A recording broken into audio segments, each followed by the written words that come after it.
I think episode 4 is my least favorite episode of the bunch thus far.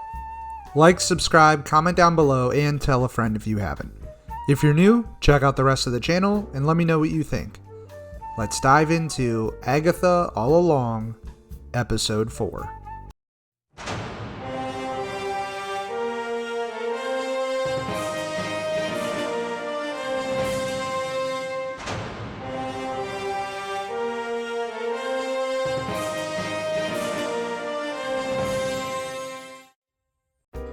Episode 4 picks up directly after Episode 3. The Coven buries Mrs. Hart and summons a replacement Green Witch who just happens to be Aubrey Plaza's Rio from Episode 1. We get some hints at her and Agatha's long-standing relationship. It seems they were in love at one point, and then Rio turned on her because of her duty to someone or something. I think based on some leaks, she is probably the character Death, but that has yet to be seen. Maybe she serves Mephisto, who knows. A lot of this episode focuses on Alice and her relationship with her mother and her calling to the road. The Coven performs another ballad, but Alice's mother's iteration, which just happens to be a protection spell against their familial curse. And she slays the demon that has been cursing her whole life. We also see Agatha's fondness for Teen grow. It seems maybe Agatha believes him to be her son that she gave up. We still don't really know what happened in that situation. There are hints from the comics and things like that, but she could also just see him as sort of a pseudo-son, like a replacement. It's pretty unclear at this point.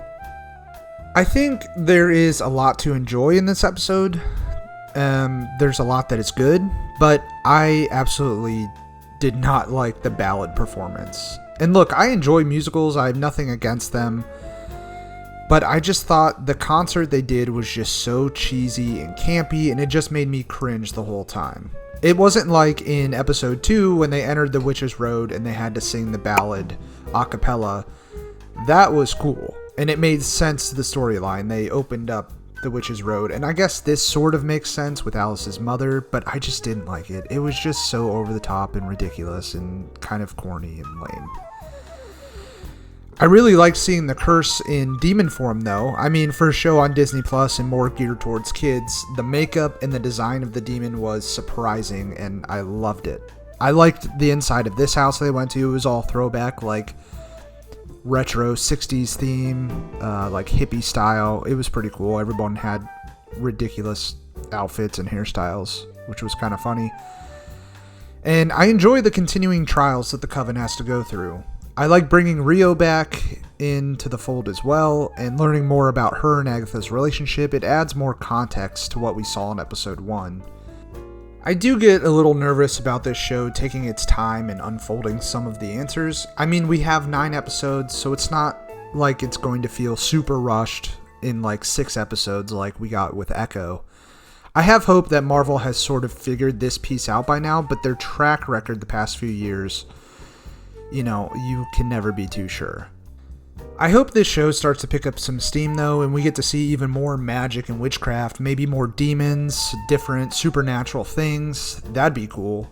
I really dug the introduction to that world with Werewolf by Night, this Marvel side of like horror and magic and things like that. And I really think it'd be cool to see that side of this universe.